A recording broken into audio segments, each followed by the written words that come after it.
Hi hello friends, welcome back to my channel. ಎಲ್ಲರೂ ಹೇಗಿದ್ದೀರಾ? I hope ಎಲ್ಲರೂ ಚೆನ್ನಾಗಿದ್ದೀರಾ ಅಂತ ಅಂದ್ಕೊಳ್ತೀನಿ. ಹಾಗೆ ಇವತ್ತಿನ ವ್ಲಾಗ್ನ ಶುರು ಮಾಡ್ತಾಯಿದ್ದೀನಿ. ಮಾರ್ನಿಂಗ್ ಪೂಜೆ ಎಲ್ಲ ಮುಗಿಸ್ಬಿಟ್ಟು ನಾನು ಆಂಟಿ ಮನೆ ಫಂಕ್ಷನ್ ಇದೆ, ಹೋಗಬೇಕು. ಹಾಗಾಗಿ ರೆಡಿ ಆಗ್ತಾಯಿದ್ದೀನಿ. ಏನಕ್ಕೆ ಅಂತ ಹೇಳಿದ್ರೆ ನನ್ನ ಕಸಿನ್ದು ಮದುವೆ ಇದೆ ಇವತ್ತು, ನಾಳೆ ನಾಡಿದ್ದು ಕಂಟಿನ್ಯೂಸ್ ಇದೆ.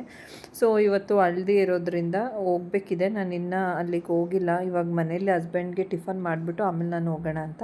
ಅವರು ಅದಲ್ಲದೆ ಡ್ಯೂಟಿಗೆ ಹೋಗಬೇಕಿತ್ತು. ಅವ್ರಿಗೆ ಸ್ವಲ್ಪ ಬಾಕ್ಸ್ಗೆಲ್ಲ ಕಟ್ಟೋದಕ್ಕೆ ಅಡುಗೆ ಮಾಡೋದಿತ್ತು. ಹಂಗಾಗಿ ಅಡುಗೆ ಮಾಡೋಣ ಅಂತ ಅಂದ್ಬಿಟ್ಟು ಮಾಡ್ತಾಯಿದ್ದೀನಿ. ಅಷ್ಟರಲ್ಲಿ ನನ್ನ ಬ್ರದರ್ ಫೋನ್ ಮಾಡ್ದ, ಬಳೆ ಶಾಸ್ತ್ರದವ್ರು ಬಂದಿದ್ದಾರೆ, ಬಳೆ ಹಾಕ್ಸ್ಕೊಬಿಡಿ ಬನ್ನಿ ಅಕ್ಕ ಅಂತ ಅಂದ್ಬಿಟ್ಟು, ಅಂದರೆ ಬಳೆಗಾರರು ಬಂದಿದ್ದಾರೆ ಅಂತ ಹೇಳ್ಬಿಟ್ಟು. ನಾನು ಟಿಫನ್ ಮಾಡ್ತಿದ್ದಳು, ಟಿಫನ್ ಮಾಡಿಕೊಟ್ಬಿಟ್ಟು ನನ್ನ ಹಸ್ಬೆಂಡ್ಗೆ ಹೋದೆ. ಹೋಗಿದ ತಕ್ಷಣ ಇನ್ನು ಆಲ್ರೆಡಿ ಸ್ಟಾರ್ಟ್ ಮಾಡ್ತಾಯಿದ್ರು ನೋಡಿ, ಇವನೇ ಸಂತು, ಮದುವೆ ಗಂಡು, ನನ್ನ ತಮ್ಮ. ಹಾಗಾಗಿ ಇವಾಗ ಬಳೆ ಹಾಕ್ಸ್ಕೊಳ್ಳೋಣ ಅಂತ ಅಂದ್ಬಿಟ್ಟು ಎಲ್ಲರೂ ಕೂತಿದ್ವಿ. ಫಸ್ಟು ಅದು ಕಳಶ ಎಲ್ಲ ಮಾಡಿಟ್ಟಿದ್ರು ಆಲ್ರೆಡಿ. ಅವರು ಶುರು ಮಾಡ್ಕೊಂಡಿದ್ರು ಬಳೆ ಎಲ್ಲ ತೊಡಿಸೋದಕ್ಕೆ. ನಾನು ಅರ್ಜೆಂಟಲ್ಲಿ ಟಿಫನ್ ಮಾಡಿಟ್ಬಿಟ್ಟು ಎದ್ನೋ ಬಿದ್ನೋ ಅಂತ ಓಡೋಗಿದ್ದಾಯಿತು. ಏನಕ್ಕಂದರೆ ಇನ್ನು ಮುಗ್ದೋಗ್ಬಿಡುತ್ತೆ, ಹಾಕ್ಸ್ಕೊಂಬಿಡೋಣ ಅಂತ ಅಂದ್ಬಿಟ್ಟು. ಇವಾಗ ಬಂದ್ವಿ. ಅವರು ಬಳೆ ಎಲ್ರಿಗೂ ತೊಡಿಸ್ತಾಯಿದ್ರು. ಮನೆಯಲ್ಲೇ ಕೆಲವೊಂದು ಕಡೆ ಏನಂದರೆ ಚೌಟ್ರಿಯಲ್ಲಿ ತೊಡಿಸ್ತಾರೆ, ಕೆಲವೊಬ್ಬರು ಮನೆಗೆ ಕರೆಸ್ತಾರೆ. ನೀವು ನೋಡಿರ್ಬೋದು, ಶಿವ ಮದುವೆಲಿ ಆ್ಯಕ್ಚುಲಿ ನೈಟ್ ಟೈಮು ಚೌಟ್ರಿಲಿ ಬಳೆ ಶಾಸ್ತ್ರ ಮಾಡಿದ್ದು. ಇಲ್ಲಿ ಬೆಳಿಗ್ಗೆನೇ ಮಾಡ್ಕೊತಿದ್ದಾರೆ. ಏನಕ್ಕಂದರೆ ಕೆಲವೊಂದು ಕಡೆ ಒಂದೊಂದು ಡಿಫ್ರೆನ್ಸ್ ಇರುತ್ತೆ. ಹುಡುಗಿ ಮನೆಯಲ್ಲಿ ಮನೆಗೆ ಕರೆಸ್ಬಿಡ್ತಾರಂತೆ ಅವರು. ಹಾಗಾಗಿ ನಾವು ಇನ್ನೇನು ಅತ್ತೆಗೆ ಮನೆಯಲ್ಲೇ ಕರೆಸ್ಬಿಡೋಣ ಅಂತ ಅಂದ್ಬಿಟ್ಟು ಇಲ್ಲೇ ಕರೆಸಿದ್ದು. ಇವಾಗ ಬಳೆ ಶಾಸ್ತ್ರ, ನಾನು ಕೂಡ ಬಳೆ ಹಾಕ್ಸ್ಕೊಳ್ಳೋಣ ಅಂತ ಅಂದ್ಬಿಟ್ಟು ನೋಡ್ತಾಯಿದ್ದೀನಿ. ಅವ್ರು ಸುಮಾರು ಕಲರ್ ವೆರೈಟಿ ಬಳೆ ಎಲ್ಲ ತೊಗೊಂಡು ಬಂದಿದ್ದರು.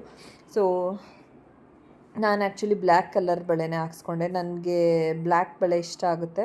ಅದೇನೋ ಒಂಥರ ಮದುವೆ ಎನ್ವೈರ್ನಮೆಂಟ್ ಕ್ರಿಯೇಟ್ ಮಾಡುತ್ತೆ. ಏನೋ ಒಂಥರ ನನಗಿಷ್ಟ ಬ್ಲ್ಯಾಕ್ ಕಲರ್ ಬಳೆ ಹಾಕ್ಸ್ಕೊಳ್ಳೋದಕ್ಕೆ. ನಾನು ಅದನ್ನೇ ಹಾಕ್ಸ್ಕೊಳ್ತಾ ಇದ್ದೀನಿ. ಅದರಲ್ಲೂ ನಮ್ಮ ಕಡೆ ಎಲ್ಲ ಮದುವೆ ಹುಡುಗಿಗೆ ಬ್ಲ್ಯಾಕ್ ಬಳೆ, ಅಂದರೆ ಯಾವುದೇ ಡಿಸೈನ್ ಬಳೆ ಹಾಕಿದ್ರೆ ಅದ್ರ ಮುಂದೆ ಒಂದು ಸ್ವಲ್ಪ 9 ಬಳೆನಾದರೂ ಇರಬೇಕು. ಒಂದು ಕೈಗೆ 5, ಒಂದು ಕೈಗೆ 4 ಆ ಥರ ಬಳೆಗಳನ್ನ ತೊಡಿಸ್ತಾರೆ. ಅದು ಸಂಪ್ರದಾಯ. ನಮಗೆ ಒಟ್ಟಿನಲ್ಲಿ ಇವಾಗ ತಾನೇ ರೀಸೆಂಟಾಗಿ ಶಿವು ಮದುವೆಲಿ ಇದನ್ನೆಲ್ಲ ಸೆಲೆಬ್ರೇಟ್ ಮಾಡಿದ್ವಿ. ಹಿಂದಿಂದನೇ ಇವಳು ಸಂತದು ಮದುವೆ ಕೂಡ ಶುರುವಾಯಿತು. ಹಾಗಾಗಿ ಈ ಮದುವೆಯಲ್ಲೂ ಓಡಾಟ ಶುರುನೇ. 3 ದಿನ ಕಂಟಿನ್ಯೂಸ್ ನನಗಂತೂ ಓಡಾಟ ಇದ್ದಿದ್ದೆ. ಆ್ಯಕ್ಚುಲಿ ನನಗೆ ಬ್ರದರ್ ಆಗಬೇಕು. ಇನ್ನೊಂದೇನೆಂದರೆ ನಮ್ಮ ಹಸ್ಬೆಂಡ್ಗೆ ಅಕ್ಕನ ಮಗ ಆಗಬೇಕು. ಹಾಗಾಗಿ 2 ಕಡೆಯಿಂದ ಎಲ್ಲ ರಿಲೇಷನ್ನು. ತುಂಬ ಖುಷಿಯಾಯಿತು. ಅವ್ನ ಮದುವೆ ಕಾರ್ಯಕ್ರಮ ಎಲ್ಲ ಇಲ್ಲಿಂದನೇ ಶುರುವಾಗುತ್ತೆ. ಅವನಂತೂ ನಂಗೆ ರೇಗಿಸ್ತಾ ಇರ್ತಾನೆ, ಅತ್ತೆ ಅತ್ತೆ ಅಂತ ತಮಾಷೆ ಮಾಡ್ತಿರ್ತಾನೆ. ಅತ್ತೆ ಅಂತ ರೇಗಿಸ್ಕೊಂಡು ಅವನು ಆ್ಯಕ್ಚುಲಿ ನನಗೆ ಬಂದ ತಕ್ಷಣ ಹಾಕ್ಸ್ಕೊಬಿಡು ಬಾ ಅಂತ ಅಂದ್ಬಿಟ್ಟು ಫೋನ್ ಮಾಡಿದ. ಹಾಗೆ ಫ್ರೆಂಡ್ಸ್, ನಾನು ಇವತ್ತು Agaro multi cook kettle with ಸ್ಟೀಮರ್ನ ಯೂಸ್ ಮಾಡಿಕೊಂಡು ಇವತ್ತು ಒಂದು ಕೇಕ್ ರೆಸಿಪಿನ ಮಾಡ್ಕೊಳ್ತಾ ಇದ್ದೀನಿ. ಈ ಒಂದು ಕೆಟಲ್ನ ನಾವು ಈಸಿಯಾಗಿ ಯೂಸ್ ಮಾಡ್ಬೋದು. ಹಾಸ್ಟೆಲ್ ಸ್ಟೂಡೆಂಟ್ಸ್ ಆಗಿರ್ಬೋದು, ಮನೇಲಿರೋರಾಗಿರ್ಬೋದು, ಇನ್ ಕೇಸ್ ಎಲ್ಲರೂ ಹೊರಗಡೆ ಹೋಗ್ತೀವಿ ಅಂತ ಅಂದರೂ ಕೂಡ ಆರಾಮ್ಸೆ ಈ ಒಂದು ಪ್ರಾಡಕ್ಟ್ನ ಕ್ಯಾರಿ ಮಾಡ್ಬೋದು. ತುಂಬಾ ಸಿಂಪಲ್ ಈ ಒಂದು ಪ್ರಾಡಕ್ಟ್ನ ಬಳಸೋದು ಕೂಡ. ಹಾಗಾಗಿ ನಾನು ಈ ಒಂದು Agaro multi cook kettle with ಸ್ಟೀಮರ್ನ ಯೂಸ್ ಮಾಡಿಕೊಂಡು ಇವತ್ತು ಅಡುಗೆನ ಮಾಡ್ತಾಯಿದ್ದೀನಿ. ಹಾಗೆ ಫ್ರೆಂಡ್ಸ್, ನೀವು ಏನಾದರೂ ಈ ಒಂದು ಪ್ರಾಡಕ್ಟ್ನ ಬೈ ಮಾಡಬೇಕು ಅಂತ ಅಂದ್ಕೊಂಡಿದ್ರೆ ನನ್ನ ಡಿಸ್ಕ್ರಿಪ್ಷನ್ನಲ್ಲಿ ಇದ್ರದ್ದು ಲಿಂಕ್ ಹಾಕಿರ್ತೀನಿ, ನೀವು ಬೈ ಮಾಡ್ಬೋದು. ಅವನಿಗೂ ಅಷ್ಟೇ ನಮ್ಮ ಕಂಡ್ರೆಲ್ಲ ತುಂಬ ವಿಶ್ವಾಸ ಪ್ರೀತಿಯಾಗಿದ್ದಾನೆ. ನನಗೂ ಅಷ್ಟೇ. ಅವನಂದರೆ ಚಿಕ್ಕದ್ರಿಂದನೂ ಇಷ್ಟನೇ ನನಗೆ. ಸ್ಕೂಲ್ ಡೇಸ್ಗೆಲ್ಲ ಹೋಗ್ತಾಯಿದ್ವಿ. ನಮ್ಮನೆ ಪುಳಿಯೋಗರೆ ಎಲ್ಲ ಮಾಡ್ತಾಯಿದ್ರು. ಆ ಪುಳಿಯೋಗರೆ ಏನಾಗ್ತಿತ್ತು ಅಂದರೆ ಅವನಿಗೆ ಸಖತ್ ಇಷ್ಟ ನಮ್ಮನೆ ಪುಳಿಯೋಗರೆ ಮಾಡೋದು ಅಂತ ಅಂದರೆ.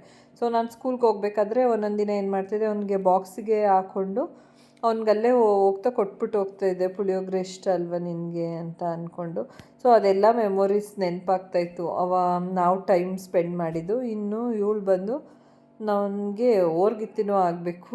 ಇದಾಗೆ ಹೇಳಿದ್ನಲ್ಲ, ಕಸಿನ್ ನಮ್ಮ ಆಂಟಿ ಮಗಳು ಹಿಂಗೂ ಆಗಬೇಕು. ಏನಕ್ಕಂದರೆ ನನ್ನ ಹಸ್ಬೆಂಡ್, ಇವ್ರ ಹಸ್ಬೆಂಡ್ ಎಲ್ಲ ಚಿಕ್ಕಪ್ಪ ದೊಡ್ಡಪ್ಪನ ಮಕ್ಕಳು, ಅಣ್ಣ ತಮ್ಮದಿರಾಗ್ತಾರೆ. ಓರ್ಗಿತ್ತಿರೋ ಆಗ್ತೀವಿ. ಅದಾದಮೇಲೆ ನಂದಾದಮೇಲೆ ರಂಜಿತಾ ಕೂಡ ಬಳೆ ಎಲ್ಲ ಹಾಕ್ಸ್ಕೊತಾ ಇದ್ದಾಳೆ. ಆಮೇಲೆ ಆಂಟಿ ಹಾಕ್ಸ್ಕೊಂಡ್ರು. ಹಿಂಗೆ ಬಳೆ ಶಾಸ್ತ್ರ ಸುಮಾರು ಹೊತ್ತು ನಡೀತು ಫ್ರೆಂಡ್ಸ್. ಸುಮಾರು ಏನಂದರೆ ಮದುವೆ ಅಂತ ಅಂದ್ರೇ ಶಾಸ್ತ್ರಗಳ ಸಂಭ್ರಮ ಅಂತ ಹೇಳ್ಬೋದು. ಸೆಲೆಬ್ರೇಟ್ ಮಾಡ್ತೀವಿ ಅಂತ. ನನಗಂತೂ ಆ ಸಂಭ್ರಮ ಇನ್ನೂ ಕಂಟಿನ್ಯೂ ಆಗ್ತಾಯಿದೆ. ಈಗೆಲ್ಲ ಶಿವು ಮದುವೆಲಿ ನೀವೇ ನೋಡಿರ್ಬೋದು, ಎಲ್ಲರೂ ಓಡಾಟಗಳು ಮಾಡಿದ್ದೀವಿ. ಅದಾದಮೇಲೆ ಇವಾಗ ಸಂತು ಮದುವೆದು. ಇನ್ನು ನೈಟು ಇಲ್ಲಿಂದ ಎಲ್ಲ ಮುಗಿಸ್ಕೊಂಡು ಹೋಗಿ ಮತ್ತು ನೈಟ್ ಮನೆಗೆ ಹೋಗಿ ರೆಡಿಯಾಗಿ ಬರಬೇಕು. ಇದಾದಮೇಲೆ ಹಳದಿದೆ. ಅದಕ್ಕೋಸ್ಕರ ಏನು ಮಾಡಿದೆ, ನಾನಿಲ್ಲಿ ಶಾವಿಗೆ ಬಾತು ಮತ್ತು ಚಟ್ನಿ, ಕೇಸರಿ ಬಾತ್ ಎಲ್ಲ ಮಾಡಿಸಿದ್ರು ಟಿಫನು. ನಾನು ಟಿಫನ್ ಇಲ್ಲೇ ಮಾಡ್ಕೊಂಬಿಟ್ಟೆ. ಇನ್ನು ಮನೆಗೆ ಹೋಗಿ ಹಸ್ಬೆಂಡ್ ಬಾಕ್ಸ್ಗೆಲ್ಲ ರೆಡಿ ಮಾಡಿಬಿಟ್ಟು ಅನಂತರ ನಾನು ಬರೋಣ ಅಂತ ಹೇಳಿ. ಹಾಗೆ ಇವರು ನಮ್ಮ ಆಂಟಿ ಇವ್ರ ಮಗಂದೇ ಮದುವೆ. ನಾನು ಇವಾಗ ತೋರಿಸ್ದೆ ಅಲ್ವಾ ರಂಜಿತಾ ಫಸ್ಟು, ಅವಳು ನಂದು ಒಟ್ಟೊಟ್ಟಿಗೆ ಮದುವೆ ಆಗಿದ್ದು. ಸೊ ಒಂದು 15 ಡೇಸ್ ಗ್ಯಾಪ್ ಇರ್ತಾಯಿತ್ತು. ಆ ಮದುವೆ ಟೈಮೆಲ್ಲ ನಂಗೆ ನೆನಪಾಗ್ತಾಯಿತ್ತು. ಏನಂದರೆ ಒಟ್ಟಿಗೆ ನಾವು ಶಾಪಿಂಗ್ ಮಾಡಿದ್ದು ನಮ್ಮ ಮದುವೆಲೆಲ್ಲ, ಅವಳ ಮದುವೆಲಿ ನನ್ನ ಮದುವೆಲಿ ಎಲ್ಲ ಏನು ಮಾಡ್ತಾಯಿದ್ವಿ, ಒಟ್ಟಿಗೆ ಸ್ಯಾರಿ ಎಲ್ಲ ತೊಗೊಂಡು ಬರೋದಕ್ಕೆ ಹೋಗಿದ್ದು. ಮತ್ತು ಒಂದೇ ಚೌಟ್ರಿ, ಮತ್ತು 15 ಡೇಸ್ ಅಷ್ಟೇ ಗ್ಯಾಪು ಅವ್ರ ಮದುವೆಗೂ ನಮ್ಮ ಮದುವೆಗೂ ಆ ಥರ ಎಲ್ಲ ಇತ್ತು. ಅದೆಲ್ಲ ಮೆಮೊರೀಸ್ ನಮಗೆ ನೆನಪು ಬರ್ತಾಯಿತ್ತು. ಹಿಂಗಾಗಿದೆ ಅದನ್ನೇ ಡಿಸ್ಕಷನ್ ಮಾಡ್ಕೊಳ್ತಾ ಇದ್ವಿ. ನಮ್ಮ ಮದುವೆಲಿ ಹಿಂಗಾಗಿತ್ತಲ್ವ, ನಿಮ್ಮ ಮದುವೆ ನಿಮಗೆ ಗೊತ್ತಲ್ಲ, ಕಸಿನ್ಸ್ ಎಲ್ಲ ಒಂದು ಕಡೆ ಸೇರ್ಕೊಂಡ್ವಿ ಅಂತಂದರೆ ಎಲ್ಲ ಮಾತುಗಳು ನೆನಪು ಬಂದುಬಿಡುತ್ತೆ. ಒಟ್ಟೊಟ್ಟಿಗೆ ಆಗಿದ್ದು ಅದು ಇದು ಅಂತ ಅಂದ್ಕೊಂಡು. ಸೊ ಫೈನಲಿ ಹಂಗೆ ಅದನ್ನು ಎಲ್ಲ ನೆನೆಸ್ಕೊಂಡು ಎಲ್ಲ ಸೇರಿರ್ತೀವಲ್ಲ, ಒಂದಷ್ಟು ಹರಟೆ ಹೊಡ್ಕೊಂಡು ಬಳೆ ಎಲ್ಲ ಹಾಕ್ಸ್ಕೊಂಡಿದ್ದಾಯಿತು. ಸೊ ಬಳೆ ಎಲ್ಲ ಹಾಕ್ಸ್ಕೊಂಡಾದಮೇಲೆ ಇವಾಗ ಟಿಫನ್ ಮಾಡ್ಕೊಬಿಡಿ ಅಂತ ಕರಿತಾಯಿದ್ರು. ನೋಡಿ, ನಾನು ಹಾಗೆ ಇಲ್ಲೇ ನಿಮ್ಗೆ ಹೇಳಿದೆ ಅಲ್ವಾ, ಶಾವಿಗೆ ಬಾತು, ಚಟ್ನಿ, ಕೇಸರಿ ಬಾತ್ ರೆಡಿಯಾಗಿತ್ತು. ಸೊ ಟಿಫನ್ ಮಾಡೋಣ ಅಂತ ಅಂದ್ಕೊಂಡು ಇವಾಗ ಟಿಫನ್ ಮಾಡ್ಕೊಳ್ತಾ ಇದ್ದೀವಿ. ಇವಳು ಪಾಪಣಿ ಎಲ್ಲರಿಗೂ ಬಡಿಸ್ಕೊಟ್ಲು ಊಟನ. ಸೊ ನಾವು ಎಲ್ಲ ಟಿಫನ್ ಮಾಡಿಕೊಂಡು ಮನೆಗೆ ಹೋಗಿದ್ದು ಈ ಗ್ಯಾಪಲ್ಲಿ ನಾನು ಮತ್ತೆ ಬಂದಿದ್ದು. ಏನಕ್ಕಂದರೆ ಈಗ ಹೇಳ್ದಾಗೆ ನಿಮಗೆ ಹಳದಿ ಶಾಸ್ತ್ರ ಶುರುವಾಗುತ್ತಲ್ಲ. ಸೊ ಹಳದಿ ಶಾಸ್ತ್ರಕ್ಕೆಲ್ಲ ನಾನು ಬರೋಷ್ಟರಲ್ಲಿ ಎಲ್ಲ ಕರೆಕ್ಟಾಗಿ ರೆಡಿಯಾಗಿತ್ತು. ಎಲ್ಲ ತಟ್ಟೆ ಎಲ್ಲ ಜೋಡಿಸಿದ್ರು, ಇನ್ನು ಟೈಮ್ ಆಗಿಬಿಡುತ್ತೆ. ಸುಮಾರು ಒಂದು 12 ಗಂಟೆ ಅಷ್ಟರಲ್ಲಿ ಶುರು ಮಾಡಬೇಕು ಶಾಸ್ತ್ರನ ಅಂತ. ಗೊತ್ತಲ್ಲ ನಿಮಗೆ, ರಾವು ಕಾಲ ಮತ್ತು ಯಮಗಂಟ ಕಾಲ, ಗುಳಿಕ ಕಾಲ ಈ ಥರ ಇರುತ್ತೆ. ನಾವು ಅದರಲ್ಲಿ ಟೈಮಿಂಗ್ಸ್ನ ನೋಡಿಕೊಂಡು ಈ ರೀತಿ ಶಾಸ್ತ್ರಗಳೆಲ್ಲ ಮಾಡಬೇಕು. ಇನ್ನು ಕೆಲವೊಂದು ಡೆಕೋರೇಷನ್ ಮಾಡ್ತಾಯಿದ್ರು ಅವರು, ಬ್ಯಾಕ್ಗ್ರೌಂಡ್ ಡೆಕೋರೇಷನ್ ಎಲ್ಲ ನಡೀತಾಯಿತ್ತು. ಅಷ್ಟರಲ್ಲಿ ಎಲ್ಲರಿಗೂ ದೊಡ್ಡವ್ರಿಗೆಲ್ಲ ಕಾಲು ನಮಸ್ಕಾರ ಮಾಡಿಕೊಂಡು ಹಾಗೇ ಶಾಸ್ತ್ರಗಳು ಕೂಡ ಶುರುವಾಯಿತು. ಈಗ ಹಳದಿ ಶಾಸ್ತ್ರದ್ದು ನಿಮಗೆ ಶಿವುದ್ರಲ್ಲಿ ನೋಡಿದ್ರೆ ನಿಮ್ಗೆ ಗೊತ್ತಿರುತ್ತೆ. ಮೊದಲು ಒಂದು 5 ಜನ ಶಾಸ್ತ್ರ ಮಾಡಿಬಿಟ್ಟು ಆಮೇಲೆ ಮತ್ತೆ ಸ್ನಾನ ಎಲ್ಲ ಆದಮೇಲೆ ಇನ್ನೂ 4 ಜನ ಸ್ನಾನ. ಅಂದರೆ ಈಗ ಹಳದಿ ಹಚ್ಚಿರ್ತಾರಲ್ವ ಅವ್ರಿಗೆ. ಸೊ ಹಾಗಾಗಿ ಹಳದಿ ಶಾಸ್ತ್ರದ್ದು ನೀರೆಲ್ಲ ಹಾಕ್ಬಿಟ್ಟು ಆಮೇಲೆ ಮತ್ತೆ ಇನ್ನೊಂದು ಸಲ ಸ್ನಾನ ಮಾಡಿ ಆಸೆ ಮಣೆ ಮೇಲೆ ಕೂರಿಸ್ಬೇಕು. ಮದುವೆ ಅಂದರೆ ಶಾಸ್ತ್ರಗಳದ್ದೇ ಒಂಥರ ಹಬ್ಬ. ಏನಕ್ಕಂದರೆ ಈ ಟೈಮಲ್ಲಿ ಮಾತ್ರ ಇಂಥ ಶಾಸ್ತ್ರಗಳೆಲ್ಲ ನಾವು ನೋಡೋಕ್ಕಾಗೋದು. ಮದುವೆ ಅಂದ್ರೇ ಒಂದು ಸ್ಪೆಷಲ್ಲು. ಸೊ ಅದೆಲ್ಲ ಶಾಸ್ತ್ರಗಳು ಒಂದೊಂದಾಗಿ ಶುರುವಾಗ್ತಾ ಇದ್ದಂಗೆ ಏನೋ ಒಂಥರ ಮದುವೆ ಮನೆ ವಾತಾವರಣನೇ ಒಂಥರ ಚೇಂಜ್ ಆಗಿಬಿಡುತ್ತೆ. ಹಾಗೆ ಮಮತಕ್ಕೂ ಫಸ್ಟು ಶಾಸ್ತ್ರ ಮಾಡಿದ್ರು. ಅದಾದಮೇಲೆ ನಾನು ಇವಾಗ ಶಾಸ್ತ್ರ ಮಾಡೋಣ ಅಂತ ಮಾಡ್ತಾಯಿದ್ದೀನಿ. ಸೊ ನನಗೆ ಆಂಟಿ ಅದನ್ನೇ ಹೇಳ್ತಿದ್ರು, ಶಿವು ಮದುವೆಲೆಲ್ಲ ಮಾಡಿದ್ಯಲ್ಲ, ಆಗಲೇ ಒಬ್ಬ ತಮ್ಮನ ಮದುವೆ ಮಾಡಿದ್ಯಾ, ಇವಾಗ ಅದಕ್ಕೆ ಮಗನ ಮದುವೆ ಮಾಡ್ತಾಯಿದ್ಯಾ, ಮಾಡು ಶಾಸ್ತ್ರಗಳನ್ನ, ಗೊತ್ತಾಗುತ್ತೆ ಅದೇನೆ. ನಾನು ಆ್ಯಕ್ಚುಲಿ ಇವಾಗ ಒಂಥರ ಮುಂಚೆ ಆದರೆ ಫ್ರೆಂಡ್ಸ್ ನನಗೆ ಶಾಸ್ತ್ರ ಮಾಡೋದು ಕರೆದ್ಬಿಟ್ರೆ ಯಪ್ಪ ಯಾಕಾದರೂ ಕರೀತಾರೋ ಏನೋ, ಎಲ್ಲರ ಮುಂದೆ ಹೆಂಗೆ ಶಾಸ್ತ್ರ ಮಾಡೋದು ಅನ್ನೋ ಥರ ಫೀಲ್ ಆಗ್ಬಿಡೋದು ನನಗೆ. ಎಲ್ಲರ ಮುಂದೆ ಹೆಂಗೆ ಮಾಡಲಿ ಏನು ಎತ್ತ ಅಂತ ಅನ್ನೋಂಗೆ ಫೀಲ್ ಆಗ್ಬಿಡೋದು. ಬಟ್ ಇವಾಗ ನಿಮಗೆ ಗೊತ್ತಲ್ಲ, ನೀವು ನೋಡಿರ್ಬೋದು ಆಲ್ರೆಡಿ ನಾನು ತೋರಿಸಿರೋ ಸುಮಾರು ಅಂದರೆ ಹಾಕಿರೋ ವೀಡಿಯೋಸಲ್ಲೆಲ್ಲ ಸುಮಾರು ಶಾಸ್ತ್ರಗಳು ಮಾಡೋದೇ ಆಗೋಗ್ಬಿಟ್ಟಿದೆ. ಇತ್ತೀಚೆಗೆ ನಮ್ಮ ಅಣ್ಣನ ಮಗಳು ಆರತಿ ಶಾಸ್ತ್ರ 2 ದಿನ ಮಾಡಿದ್ವಿ, ಅದರಲ್ಲೂ ಕೂಡ ಮಾಡಿದ್ದೆ. ಹಾಗೆ ಶಿವು ಮದುವೆಲೆಲ್ಲ ಎಂಗೇಜ್ಮೆಂಟಿಂದ ಹಿಡಿದು ಮದುವೆ ಅದು ಇದು ಅಂತ. ಸೊ ಇವಾಗ ಸಂತು ಮದುವೆಲೂ ಕೂಡ ಅವ್ನಿಗೆ ಶಾಸ್ತ್ರ ಮಾಡ್ತಾಯಿದ್ದೀನಿ. ಸೊ ಹಾಗಾಗಿ ಮುಂಚಿನ ಥರ ಏನು ಅಷ್ಟೊಂದು ನನಗೆ ಟೆನ್ಷನ್ ಅದು ಇದು ಅಂತ ಏನು ಅನಿಸಲ್ಲ. ಆರಾಮ್ಸೆ ಮೊದಲೆಲ್ಲ ತುಂಬಿಬಿಟ್ಟು ನಾನು ಇವಾಗ ಶಾಸ್ತ್ರ ಶುರು ಮಾಡಿದ್ದೀನಿ, ಮಾಡೋಣ ಅಂತ ಅಂದ್ಬಿಟ್ಟು. ತುಂಬ ಚೆನ್ನಾಗಾಯಿತು ನೀರು ಹಾಕೋ ಶಾಸ್ತ್ರ ಎಲ್ಲ. ನಾನು ಹೇಳ್ದಂಗೆ ನಿಮಗೆ ಇವಾಗ ಒಂದು 5 ಜನ ಫಸ್ಟ್ ಮಾಡಿಬಿಟ್ಟು ಆಮೇಲೆ ಮತ್ತೆ 4 ಜನ ಸ್ನಾನ ಎಲ್ಲ ಆದಮೇಲೆ ಮತ್ತೆ 4 ಜನ ಮಾಡೋದು.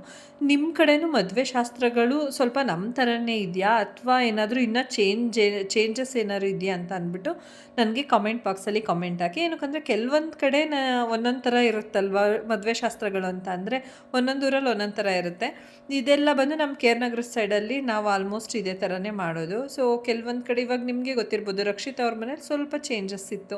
ಸೊ ಆ ಥರ ಏನಾದರೂ ಇದೆಯಾ ಚೇಂಜಸ್, ಅಥವಾ ನೀವು ಏನಾದರೂ ಇದೇ ಥರನ ಶಾಸ್ತ್ರ ಮಾಡೋದು ಅಂತ ನನಗೂ ಗೊತ್ತಾಗುತ್ತೆ. ನೀವು ಯಾವ್ಯಾವ ಸೈಡಿಂದ ಕಮೆಂಟ್ ಮಾಡ್ತಾಯಿದ್ದೀರಾ, ಯಾವ್ಯಾವ ಪ್ಲೇಸಿಂದ ಕಮೆಂಟ್ ಮಾಡ್ತಿದ್ದೀರಾ ಅಂತ ಅಂದ್ಬಿಟ್ಟು. ಸೊ ಹಂಗಾಗಿ ನಿಮ್ಮ ಊರು ಮತ್ತು ಇದೇ ಥರನ ಎಸ್ ಆರ್ ನೋ ಅಂದ್ಬಿಟ್ಟು ನನಗೆ ಕಮೆಂಟ್ ಮಾಡಿ.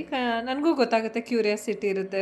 ಹೌದು, ಎಲ್ಲ ಕಡೆ ಒಂದೊಂದು ಕಡೆ ಒಂದೊಂದು ಥರ ಡಿಫ್ರೆಂಟ್ ಆಗಿರುತ್ತೆ ಅಂತ ಅಂದ್ಬಿಟ್ಟು. ಸೊ ಕಮೆಂಟ್ ಮಾಡೋದನ್ನು ಮರಿಬೇಡಿ.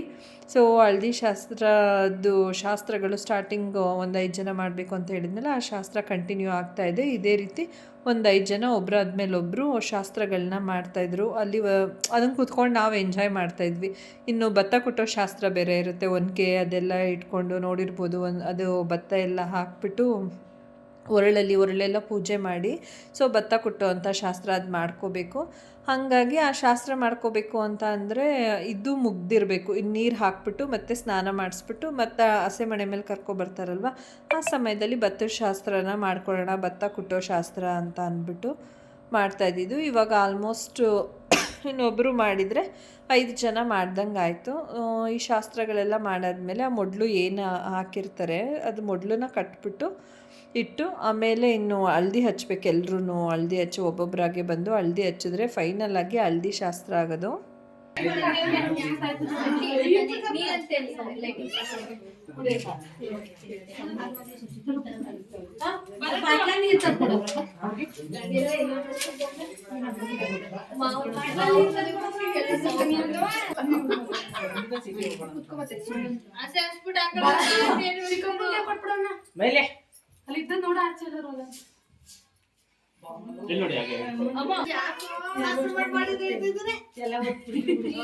ಏ ಆಂಟಿ ಒಟ್ಟಿಗೆ ಒತ್ತಡ ಸುಮ್ಮನೆ ವಿಡಿಯೋಗೆಲ್ಲ ಫೋಟೋಗೆಲ್ಲ ಆಗುತ್ತೆ. ಈಗ ಆಮೇಲೆ ಎಲ್ಲಾರು ಒಬ್ಬೊಬ್ರೆ ಬಂದು ಒತ್ಬಿಟ್ಟು ಹೋಗುತ್ತೆ.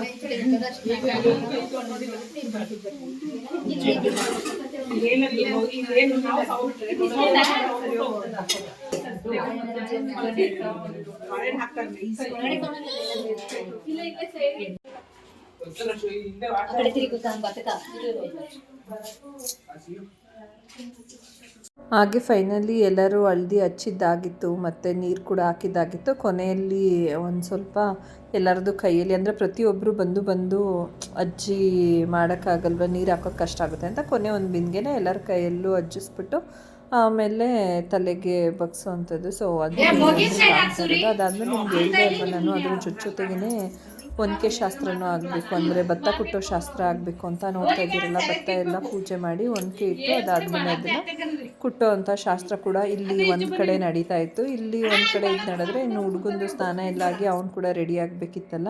ಮತ್ತು ಇನ್ನೊಂದು 4 ಜನ ಶಾಸ್ತ್ರ ಮಾಡಬೇಕು ಅಂತ ಹೇಳಿದಾಗೆ ಸೊ ಫೈನಲ್ ಆಗಿ ಇವಾಗ ಅದು ಕೂಡ ಆಗ್ತಾಯಿದೆ. ಅಷ್ಟರಲ್ಲಿ ಅವರು ಹೊರಗಡೆ ಕರ್ಕೊಂಡೋಗಿ ಸೂರ್ಯನ ಪೂಜೆ ಮಾಡಿಸ್ಕೊಂಡು ಆನಂತರ ಇಲ್ಲಿಗೆ ಬಂದು ಅವನ್ನ ಒಳಗಡೆ ಕರ್ಕೊಂಡು ಬಂದು ಮತ್ತೆ ಹಸೆ ಮಣೆ ಕೈಯಲ್ಲಿ ಕೂರಿಸಿ ಸೆರಕ್ಕಿ ಅಂತ ಅಂದ್ಬಿಟ್ಟು, ಅಂದರೆ ಇದ್ರೂ ಯಾವ ಥರ ಅಂದರೆ ಇದನ್ನು ಇಬ್ಬರು ಈ ಥರ ಸೋಗ್ಲು ಇದ್ದರೆ ಇನ್ನು 4 ಜನ ಮಾಡಬೇಕು ಅಂತ ಹೇಳಿದ್ದೆ ಅಲ್ವಾ, ಅದರಲ್ಲಿ ಇನ್ನಿಬ್ಬರು ಮಾಡಿದ್ರೆ ಸಾಕು ಅಂತ ಹೇಳ್ಬಿಟ್ಟು ಈ ಥರ ಮಾಡಾದ್ಮೇಲೆ ಬಂಟು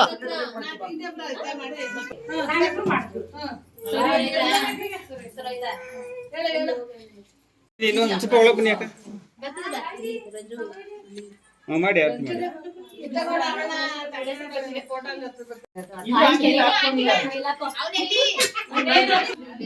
ಪೋಸ್ ಪೋಸ್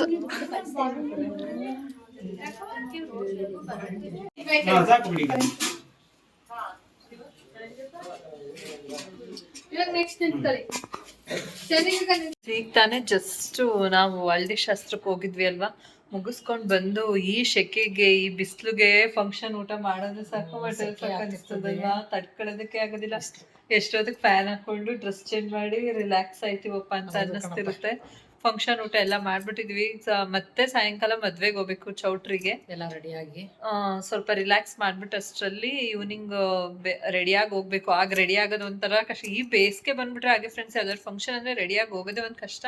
ಊಟ ಆದ್ಮೇಲೆ ಇನ್ನೊಂಥರ ಕಷ್ಟ, ಹೊಟ್ಟೆಲ್ಲ ಭಾರ ಶೆಕೆ ಅನ್ನಿಸ್ತಿರುತ್ತೆ, ಆ ತರ ಆಗ್ತಿರ್ತದೆ. ನೀನಮ್ಮ ಸ್ಯಾರಿ ಯಾವ್ದು ಹಾಕ್ತಿದ್ಯಾ? ಯಾವ್ದಾರೊಂದು ಮಾಡ್ಬೇಕು ನಾನು. ಇನ್ನು ಯಾವ್ದೋ ಒಂದು ಬೀತ್ ಬಾಲ್ ತೆಗೆದ್ಮೇಲೆ ಯಾವ್ದೊಂದು ಕಣ್ಗಾಯ್ತದೆ ಇಷ್ಟ ಆಗಿರೋದು ಹಾಕೊಳ್ಳೋದು. ಅಪ್ಪ ಸೀರೆನು ಹಾಕೊಂಡು ಹೋಗ್ಬೇಡ, ಡ್ರೆಸ್ ಹಾಕೊಂಡು ಹೋಗೋದು ಅನ್ಸ್ತದೆ ಶೆಕೆಗೂ ಅದಕ್ಕೂ. ನಾನು ಇನ್ನ ಸೆಲೆಕ್ಟ್ ಮಾಡಿಲ್ಲ, ನೋಡೋಣ. ಆದ್ರೆ orange, actually friends orange sari ತೋರಿಸಿದ್ದೆ ನಿಮ್ಗೆ ನಾನು. ಅದನ್ನ ಶಿವು ಮದ್ವೆಗೆ ಅಂತ ತಗೊಂಡು ಹಾಕಿರ್ಲಿಲ್ಲ, ಸೊ ಅದನ್ನ ಹಾಕೊಳ್ಳೋಣ ಅಂತ ಅನ್ಕೊಂಡಿದ್ದೀನಿ, ನೋಡೋಣ. ಹಾಗೆ ಫ್ರೆಂಡ್ಸ್ ಅದಾದಮೇಲೆ ನಾವು ರಮ್ಯನ ಮನೆಗೆ ಬಂದ್ವಿ. ಈವ್ನಿಂಗ್ ಅವಳು ಡ್ಯೂಟಿ ಮುಗಿಸ್ಕೊಂಡು ಹೋಗ್ಬೇಕಾದ್ರೆ ನಮ್ಮನ್ನು ಕರ್ಕೊಂಡು ಹೋದ್ಲು. ಸೊ ಅಲ್ಲೇ ಹೋಗಿ ರೆಡಿ ಆಗ್ಬಿಟ್ಟು ಅಲ್ಲಿಂದನೇ ಎಲ್ಲರೂ ನಂದೇನೋ ರೆಡಿ ಆಗಿದ್ದಾಯ್ತು. ನನ್ನ ತಂಗಿದು ಇನ್ನೂ ಮುಗ್ದಿಲ್ಲ, ರೆಡಿ ಆಗ್ತಾ ಇದ್ದಾಳೆ. ಏನಂದ್ರೆ ಬ್ಲಾಗ್ ಮಾಡ್ತಾ ಇದ್ದಾಳೆ ಅವಳು. ಸೊ ಹಂಗಾಗಿ ಬರ್ತಾಳೆ ಅಂತ ನಾವು ವೆಯ್ಟ್ ಮಾಡ್ತಾ ಇದೀವಿ. ನೋಡಿ ನಮ್ಮಮ್ಮ ಇವತ್ತು ಫಸ್ಟ್ ರೆಡಿ ಆಗ್ಬಿಟ್ಟವ್ರಲ್ಲ, ಅದಕ್ಕೆ ನಮ್ಮನ್ನ ಯಾರನ್ನು ಇನ್ನೂ ರೆಡಿ ಆಗಿಲ್ವೇನ್ರಿ? ಇಷ್ಟು ದಿನ ನಮ್ಮ ಅಮ್ಮನೇ ಲಾಸ್ಟಲ್ಲಿ ಆಯ್ತಿದ್ರು, ಇವಾಗ ಬೇಗ ಆಗ್ತಿದ್ರು. ಹ್ಮ್ ಒಂದ್ ಸ್ವಲ್ಪ ಬಟ್ಟೆಗಳೆಲ್ಲ ಇದ್ದು ವಾಷಿಂಗ್ ಮಿಷಿನ್ ಹಾಕ್ಬಿಟ್ಟು ಎಲ್ಲ ತೆಗ್ದು ಮೇಕಾರ ಹಾಕ್ಬಿಟ್ಟು ನಿಜ. ರೆಡಿ ಆಗೋದು ಇಷ್ಟ. ಆಯ್ತಾ ರೋಮ್?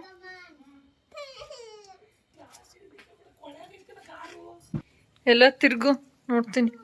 ನೋಡು, ಇಯರಿಂಗ್ ಚೇಂಜ್ ಮಾಡಿಸಿದ್ಲು ನಮ್ಮ ಅಕ್ಕ. ಇದನ್ನ ಹಾಕೋ, ಅದಕ್ಕಿಂತ ಚೆನ್ನಾಗಿ ಕಾಣುತ್ತೆ. ನಂಗೆ ಇದು ಒಂಥರ ಈ ತರ ಬಂದಿದೆಯಲ್ಲ ಡಿಸೈನ್, ಒಂಥರ ಯೂನಿಕ್ ಆಗಿರುತ್ತೆ ಅಂತ.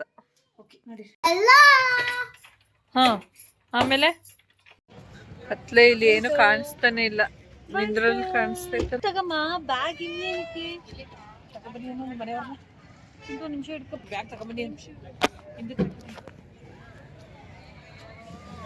ಏನದೆಲ್ಲ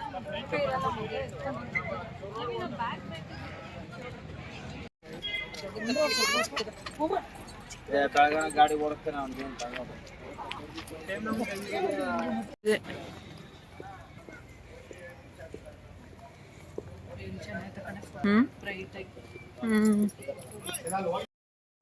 ಹಾಗೆ ಫ್ರೆಂಡ್ಸ್, ನಾವು ಚೌಟ್ರಿ ರೀಚ್ ಆದ್ವಿ. ಚೌಟ್ರಿ ರೀಚ್ ಆದಾಗ ಆಲ್ರೆಡಿ ರಿಸೆಪ್ಷನ್ ಸ್ಟಾರ್ಟ್ ಆಗಿತ್ತು. ನಾವು ಕೂಡ ಸ್ವಲ್ಪ ಸ್ಟಾರ್ಟ್ ಆಗಲಿ ಅಷ್ಟರಲ್ಲಿ ಸ್ವಲ್ಪ ನಿಧಾನಕ್ಕೆ ಹೋಗೋಣ ಅಂತ ಅಂದ್ಬಿಟ್ಟು ಬಂದ್ವಿ.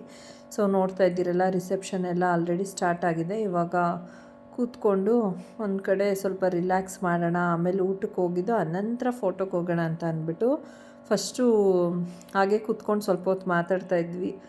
ಎಲ್ಲರೂ ಬಂದಿದ್ರಲ್ಲ, ಅವ್ರನ್ನ ಮಾತಾಡಿಸ್ಕೊಂಡು ಸ್ವಲ್ಪ ಹಂಗೆ ಕಾಲ ಕಳೀತಾ ಇದ್ವಿ.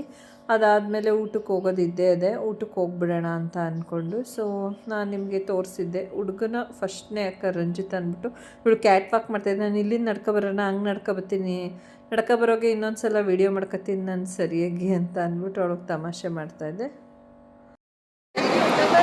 ರಕ್ಷಿತ ಮರೆ ಆಗಿತ್ತಲ್ಲ ನನ್ನ ಬ್ಲಾಗಲ್ಲಿ.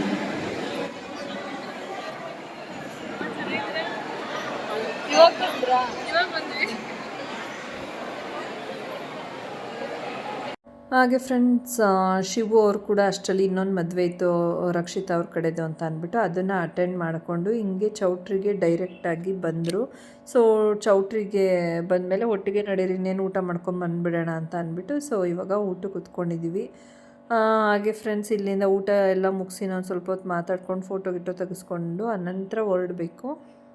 ಸೊ ಇವಾಗ ಊಟಕ್ಕೆ ಕೂತ್ಕೊಂಡಿದ್ವಿ. ಊಟ ಕೂಡ ಬಡಿಸಿದ್ರು, ನಾವು ಮಾತಾಡ್ತಾಯಿದ್ವಿ ಊಟ ಬಡಿಸೋವರೆಗೆ ಅಂತ ಅಂದ್ಬಿಟ್ಟು. ನೋಡಿದ್ರಲ್ಲ, ಊಟ ರುಮಾಲ್ ರೋಟಿ ಮತ್ತು ಪನ್ನೀರದ್ದು ಗ್ರೇವಿ ಮಾಡಿದ್ದಾರೆ.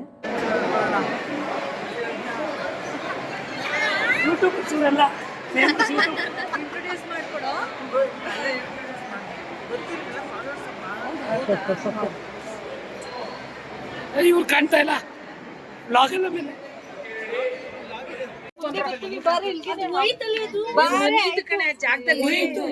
ಅದೇ ಜಾಗ ಹೋಯ್ತಾಳೆ. ಹಿಂದಿಗೆ ಬರ್ಬೇಕು ನೀವು.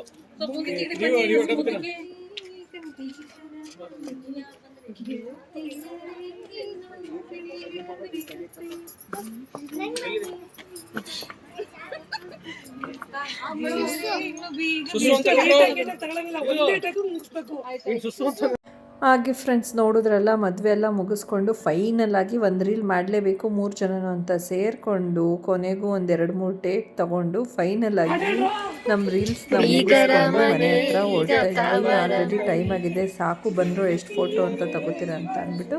ಹಾಗೆ ಫ್ರೆಂಡ್ಸ್, ನೆಕ್ಸ್ಟ್ ವ್ಲಾಗಲ್ಲಿ ಸಿಗೋಣ. ಅಲ್ಲಿವರೆಗೂ ಬಾಯ್.